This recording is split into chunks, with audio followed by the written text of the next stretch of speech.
वर्तमान कुनै चुनावको माहौल छैन, प्रचार अनि समर्थन जुटाउनु छैन। तर पनि किन आइरहेछ गृहमन्त्री अमित शाह उत्तर बंगाल? किन आइरहेछ पहाड? के भाजपा लोकसभा चुनाव 2024 को रणनीति निर्माणतर्फ लागेको हो, वा त पहाडवासी गोर्खाहरूको हातमा ह्यान्डसम प्याकेज थमाउन आइरहेछ गृहमन्त्री पहाड? सन्देहको घेरोमा परेको छ गृहमन्त्रीको आगामी भ्रमण। नमस्कार, म बबिता मादेन। यहाँहरूले हेर्नुहुँदैछ कार्यक्रम आवाज। दर्शकवृन्द, पीपीएस यो रहस्यमय शब्दले पछिल्लो 2 साल अधिक समयदेखि आम जनता लगायत नेताहरूको दिमाग खजमजाइरहेको छ। आखिर के हुन सक्छ पीपीएसको वास्तविक रूप? सबैको मनमा उठेको प्रश्न हो यो। पीपीएस के हो? जनता अन्योलमा छ। पत्रकारहरूले नेतालाई सोध्छ, नेताहरूले अलिक ठुलो नेतालाई सोध्छ, अलिक ठुलो नेताले अझै ठुलो नेताको अनुहार ताकेर बस्छ। तर अब यस्तो हुने छैन। पीपीएस यो रहस्यको गाँठो बिस्तारै खुलिँदै जाँदैछ र आज हामी यसैमाथि कुरा गर्नेछौँ। सेप्टेम्बर महिनाको पहिलो सातामा हुन सक्ने त्रिपक्षीय वार्ताको चिठी त आजसम्म पनि आइपुगेको छैन, तर उत्तिकै जिज्ञासापूर्ण हल्ला भने यहाँ आइपुगिसकेको छ कि त्यो हो देशको गृहमन्त्रीको पहाड भ्रमण। गृहमन्त्री अमित शाह पहाड नचढे पनि उत्तर बंगाल आउने त तय देखिन्छ। चुनाव छेक पारेर हेभीवेट नेताहरू आए वा गए त्यसले कुनै महत्त्व बोक्दैन। वर्तमान उत्तर बंगालमा भाजपाको जग बसिसकेको छ, या त भनौँ भाजपाको निम्ति यहाँ परिस्थिति अनुकूल छ। जुन अनुकूल स्थितिलाई देखभाल गर्न प्रदेश अध्यक्ष वा त सांसदहरू नै पर्याप्त हुन्छ। पहाड त चुनाव सकेपछि कहिल्यै नेताहरूको प्राथमिकतामा पर्ने ठाउँ नै होइन। यसैले कुनै विशेष अवसर बिना गृहमन्त्री जस्तो उच्च स्तरका नेता यहाँ आउँदैछ भने त्यसलाई केवल साधारण राजनैतिक भ्रमण मात्र मान्न सकिँदैन। एक वाक्यमा भन्नु हो भने अहिले घरि गृहमन्त्रीको पहाड आगमन बिन मौसम के बारिश जत्तिकै हो। भारतीय जनता पार्टीका चाणक्य देशका गृहमन्त्री अमित शाह पहाड आउँदैछ, यो कुरालाई सामान्य पटक्कै हेर्न मिल्दैन।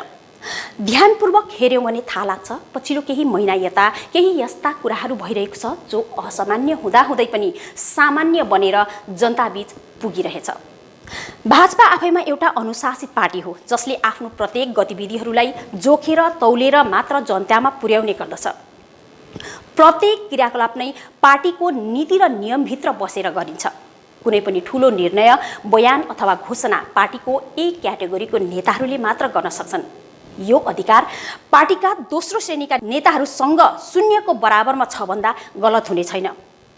दोस्रो श्रेणीका नेताहरूलाई त त्यो अधिकार छैन भने केवल पार्टीका आम पदाधिकारीहरूले आफ्नो खुल्ला विचार व्यक्त गर्ने अधिकार कतिसम्म छ त्यो हामी सजिलै अनुमान लगाउन सक्छौँ।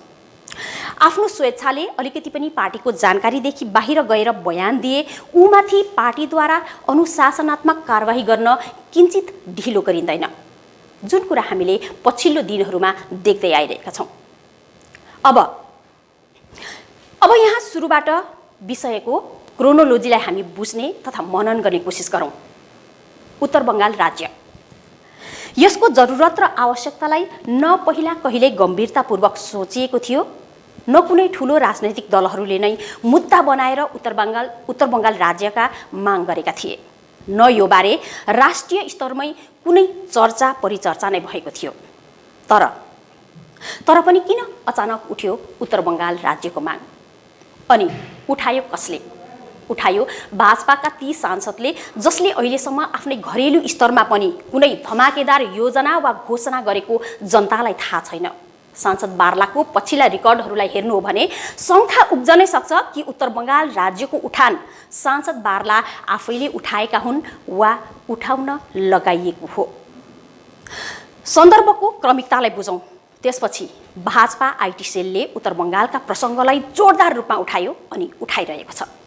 अब अघिल्लो घटनाक्रमलाई हेरौँ। दार्जिलिङका सांसद अनि विधायकहरूले त उत्तर बंगाल राज्यको समर्थन गरे नै, सँगसँगै भाजपा छुट्टै राज्यको पक्षमा छैन भन्दै गोर्खाल्यान्डको मुद्दालाई घोर विरोध जनाउँदै आइरहेका बंगाल भाजपा प्रभारी दिलीप घोष धरी उत्तर बंगाल राज्यको समर्थनमा बोले।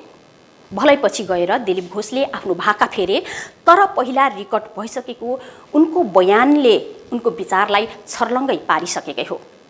अब हेरौँ, उत्तर बंगाल राज्यको माग उठाउने सांसद जोन बार्लालाई सरकारले न त कुनै कारण बताऊ नोटिस पठायो न त कुनै अनुशासनात्मक कारबाही नै गर्यो। उल्टा सांसद बार्लालाई केन्द्रीय मन्त्रीको दर्जाले सुशोभित पार्यो। यति मात्र होइन, उत्तर बंगालदेखि एकजना होइन दुई जना सांसदहरूलाई सरकारको मन्त्री परिषदमा सामेल गरियो। सोच्नुपर्ने कुरा हो कि होइन आफै विचार्नुहोस्। पहाडबाट गएका गठबन्धन टोलीलाई गृहमन्त्रीले सेप्टेम्बरको पहिलो सातामै त्रिपक्षीय वार्ता सुरु हुने अनि जसको निम्ति अगस्त मध्यतिर पत्रचार गरिने बताएका थिए। तर अहिलेसम्म पत्र आइपुगेको छैन। अब सरकार यति पनि गैर जिम्मेवार त हुन सक्दैन कि कुनै आम नेताहरू हुनु हो भने के कसो हो, तर आफ्नै पार्टीका सांसद विधायक जस्तो गरिमामय पदका नेतृत्वहरूलाई दिएको वचनबाट सरकार पछि हटुन्। त्रिपक्षीय वार्ताको उठान जनतालाई थुमथुम्याउँदै गर्ने तथा हालका स्थितिलाई सम्हाल्दै गर्ने भाजपाको योजनाको एउटा हिस्सा हुन सक्छ। याद गर्नै पर्ने अर्को कुरा, केही समय अघिसम्म पीपीएस भनेको गोर्खाल्यान्ड नै हो भन्ने भाजपा अनि भाजपा गठबन्धनका नेताहरूले हालै आएर भन्न थालेका छन्। पीपीएस भनेको बंगाल बाहिरको केही पनि हुन सक्छ। अब बंगाल बाहिरको के हुन सक्छ? बंगालदेखि बाहिरको व्यवस्था त कि छुट्टै राज्य हो वा त केन्द्रशासित प्रदेश। तर छुट्टै राज्य गोर्खाल्यान्डको त नामसम्म पनि उनीहरूको स्मरण शक्तिदेखि हराएको जस्तै भइरहेको छ। पीपीएस बंगालदेखि बाहिरको व्यवस्था हो भन्छन्, तर छुट्टै राज्य वा केन्द्रशासित प्रदेशको नाम नै लिँदैनन्। प्रश्न फेरि पनि उठ्न सक्छ, तब कसरी गरिन्छ पहाडको स्थायी समाधान? केही दिन अघि मात्र गोरामुमो अध्यक्ष मन घिसिङले भनिरहेका थिए, जिटिए भन्दा ठूलो व्यवस्था पाए राम्रै हो। सुन्नुहोस् मोहन घिसिङको यो बाइट। सुनाउन मौका भनौँ, अन्त यसले गर्दाखेरि नबिगार्ने अब सबैले कसो मैले एकदमै भनेको खबरदार कसरी बिगार्नु हुँदैन। यो चिजहरू सबैको लागि हुन्छ यदि केही भयो भने होइन। जिटिए भन्दा ठुलो व्यवस्था राम्रै चिजै हो, नराम्रो चिज त हामी गरेको छैनौँ त होइन। अन्त यसले गर्दा राम्रो चिज हो र हाम्रो भावी सन्तानहरूको लागि के राम्रो हुन्छ भने यदि त किटेर भन्न सकिन्छ व्यवस्था कि त दागोपात जस्तो हुन्छ कि त जिटिए जस्तो। व्यवस्था भनेको व्यवस्था नै हो, व्यवस्था कहिले पनि ठुलो र सानो हुँदैन। तर यति चाहिँ अवश्य हो उनीहरूले त्यो व्यवस्था बंगालभित्रकै हो भनेर पनि भनिरहेका छैनन्। अब सांसद विष्टलाई पनि अलिकति सुनौँ। देखिए, मेरा ये कहना है कि नॉर्थ बंगाल में जो अन्याय अत्याचार हुआ है, इसीलिए यहाँ की जनता चाहती है कि नॉर्थ बंगाल अलग राज्य बनना चाहिए और ये जनता की मांग है। और इस भारत के संविधान के अंतर्गत तमाम जनता को अपने मन की बात रखने की पूरी तरह स्वतंत्रता है, क्योंकि हम अफगानिस्तान में किसी तालिबानी शासन के अंतर्गत नहीं है और मुझे लगता है जनता अपनी बात रख सकती है, उसमें मुझे कोई आपत्ति नहीं। आप क्या चाहते हैं? पब्लिक तो चाहती है कि नॉर्थ बंगाल आपके हिसाब से? देखिए, हम क्या चाहते हैं वो इस तरह से प्रेस कॉन्फ्रेंस में डिसाइड नहीं हो सकता, लेकिन जब भी ऐसी स्थिति परिस्थिति होगी जब हमें अपनी जनता की आवाज बुलंद करनी पड़ेगी या जनता की आवाज रखनी पड़ेगी, चाहे भारत का संसद हो चाहे कलकत्ता का असेंबली हो, हम अपने जनता के साथ खड़े होकर उनकी आवाज को बुलंद करेंगे। यो भिडियो क्लिप हेर्नुहोस्। विधायक बजगाईको भनाइले धेरै कुराहरूलाई इशारा गरिरहेको छ कि छैन? मैले भनेको उत्तर बंगाल टुक्राउने कुरा गरेँ। भोलि अलग राज्य हामीले जुन चाहिँ देखेको छौँ, हाम्रो मानचित्र कहाँसम्म छ? प्रस्तावित मानचित्र कुमारग्रामसम्म छ कि छैन? त्यो मानचित्र पहिल्यैदेखि मान्यता पाएर आएको जुन मानचित्र छ, यो तराई डुवर्स कुमारग्राम सुनकोशसम्म छ। अनि त्यो यो अंश चाहिँ उत्तर बंगालभित्र पर्छ होइन? त्यसलाई टुक्राउने कुरा पो गरेको त मैले। अब त्यो उत्तर बंगाललाई टुक्राउने कुरा गर्दा चाहिँ उत्तर बंगाल बनाउने भने बजगाईले चाहिँ उत्तर बंगाल बनाउने भनेर सोच्छन् भने त्यो मानसिक दरिद्रताको मेरोमा दबाई छैन, औखती छैन। त्यो तपाईकोबाट मात्रै आएको छैन, जोन बल्ल एमपी उहाँबाट के आयो म त्यो हेर्नुहोस् होइन। अनि मैले अर्को कुरा गरेँ, जोन बार्लाबाट कति क्षेत्रको लागि आयो थाहा छैन, उसले कुन उत्तर बंगाल भन्यो मलाई थाहा छैन, उत्तर बंगालको भूगोल कति हो मलाई थाहा छैन, कति छुट्याउने त्यो पनि थाहा छैन। हाम्रो त प्रस्तावित मानचित्र छ, हाम्रो त पहिल्यैदेखि छ, एकदम हामीले त सीमै कोरेको छौँ। तर मैले यति भने म अलग राज्यको पक्षधर भएकोले यो देशमा कहीँ पनि अलग राज्यको मुद्दा उठ्छ भने अलग राज्यको पक्षधरले अर्को अलग राज्यको पक्षधरलाई समर्थन गरेको हुन्छ। त्यो हिसाबले जोन बार्लाजीको स्टेटमेन्टलाई म समर्थन गर्छु। तर हामी चाहिँ उत्तर बङ्गालबाट टुक्राउने हो भनेको नि मैले। अब त्यसको नाम नोमेनक्लेचरमा म जाँदिनँ, नोमेनक्लेचर जे पनि हुन्छ। किन गोर्खाल्यान्ड शब्दसँग तपाईँलाई के इस्यु छ? मलाई इस्यु छैन। गोर्खा शब्द आउनुपर्छ, हाम्रो शब्द हुनुपर्छ, हामी मान्छौँ। तर भोलि हामी जब टेक्निकल डिबेटमा जान्छौँ, टेक्निकल डिबेटमा जाँदा थुप्रै कुराहरू हुन्छ, त्यति बेला यो शब्दलाई लिएर चर्चा चल्यो भने सम्भव छैन। होइन, सम्भव छैन म भन्दिनँ, सम्भावना छ नि। सम्भावना छ नि। अनि यो गोर्खाल्यान्डसँग के चाहिँ गोर्खाल्यान्ड त म बोलिरहेको छु। होइन, के चाहिँ प्रब्लम हुन्छ त? होइन, भोलि नोमेनक्लेचर यस्तो हुन्छ नि, अब कुनै पनि प्रकारले हामीले हाम्रो प्रस्तावित क्षेत्र छुट्याइसकेपछि त हामी चाहिँ त्यसको अब सञ्चालक भइसकेपछि त राज्यको नाम त पछि हामीले राज्यमा एमेन्ड गरेर जे राख्दा पनि भयो नि त। हो अन्त भयो होइन, पहिला टुक्रिनु त पर्यो नि। त्यसले गर्दा हाम्रो प्रस्तावित नाम जुन छ गोर्खाल्यान्ड हाम्रो मुटुको दुखदुखी हो। मेरो त कवितै छ गोर्खाल्यान्ड। मतलब कि अब होइन, म बोल्दा त गोर्खाल्यान्डै बोल्छु नि, बोलिरहेको छु नि।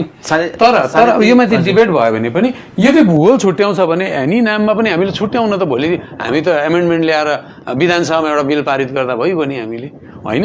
सक्छौँ नि त। तर के छ भनेदेखि नोमेनक्लेचरमा गएर चाहिँ पाउँदै गरेको कुरा पनि भोलि हाम्रो क्षेत्र नपाउने भयौँ भने त्यहाँ त हामीले एउटा सम्झौता गर्नुपर्ने। अब फेरि क्रोनोलोजीलाई बुझ्ने कोसिस गरौँ। केही दिन अघि मात्र असमका मुख्यमन्त्री हिमन्त बिश्व शर्मा सिलगढी आएर फर्किए। भन्नको लागि त मुख्यमन्त्री शर्माले कुनै संवेदना कार्यमा सामेल हुन आएको बताए, तर भित्री सूत्र अनुसार सिलगढीमा भाजपाका शिष्ट नेतृत्वहरूसँगको भेटघाट कार्यक्रम पनि सम्पन्न भएको थियो। उत्तर बङ्गालको भूमिले असमसँग सिमाना साझा गर्छ। कामतापुरीहरूको कामतापुर राज्यको मागमा बङ्गालभित्रको भूभागसँगै असमका केही हिस्साहरू पनि सामेल छ।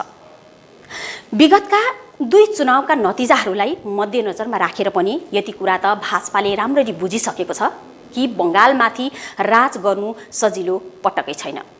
तर महत्त्वाकांक्षी प्रधानमन्त्री मोदी सजिलै हार मान्नेवालाहरूमा पनि पर्दैन।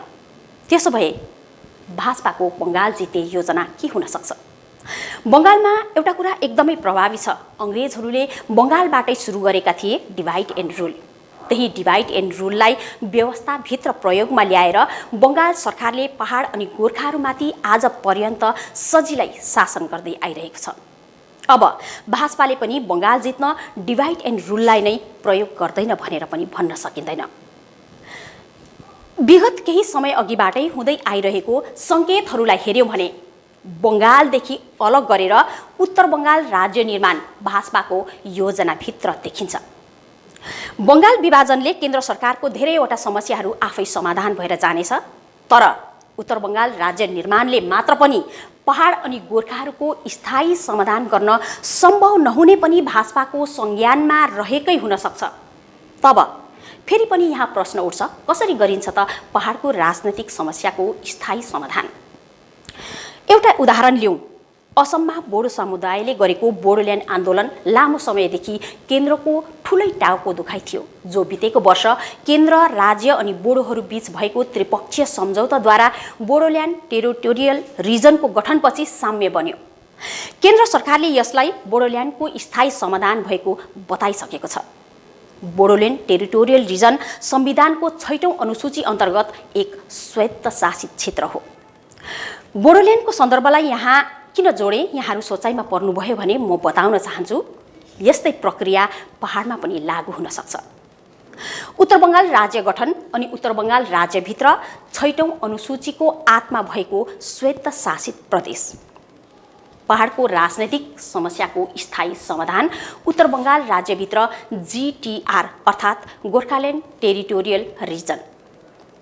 दर्शकबिन, सहयोग भन्ने कहिलेकाहीँ झुकुलपुकुलमा हुने कुरा हो, योजनाबद्ध तरिकाले बारम्बार हुने कुरा होइन। पछिल्लो समयको क्रमानुगत क्रियाकलापहरूलाई ध्यानमा राखेर हेर्दा यस प्रकारको अनुमान लगाउन सकिन्छ। त्यसै पनि अनुमान, अन्दाजा र सम्भावनाहरूको बाटो राजनीतिमा सदैव खुल्ला रहँदछ। अनुमान र अन्दाजाहरू सही नै निस्किनुपर्छ यस्तो पनि हुँदैन, तर भोलिको दिनमा साँच्चै 6औं अनुसूचीको आत्मा बोकेको GTR अर्थात् गोर्खाल्यान्ड टेरिटोरियल रिजन अस्तित्वमा आए त्यसपछिको पहाड कस्तो हुनेछ? यस प्रकारको सम्झौतामा सही छाप भए जनताको प्रतिक्रिया के रहनेछ? गठबन्धनका दलहरू त सरकार पक्षका भए, तर पहाडका विपक्षी दलका नेताहरूको यसमा कस्तो प्रतिक्रिया रहला? त्यसपछिको पहाडको राजनैतिक कुन दिशातर्फ बग्नेछ? इत्यादि इत्यादि प्रश्नहरू मनमा उब्जिनु स्वाभाविक हो। सम्भव असम्भव अहिले भविष्यको गर्वको कुरा हो, तथापि यो मनन गर्ने विषय भने अवश्य हो। आजलाई यति नै। बाँकी समाचारहरूको निम्ति यहाँहरू हेर्दै गर्नुहोस् Himalayan network. Eklavya Institute of Management, with 6 years of experience under its belt, provides a 100% job placement assistance guarantee. We offer 1.5 years diploma in travel, tourism, and hotel management, as well as 6 months diploma course in food production, F&B service, front office, and housekeeping. For further details, contact Eklavya Institute of Management, Lava Building, Patel Road, Pradhan Nagar, Silik.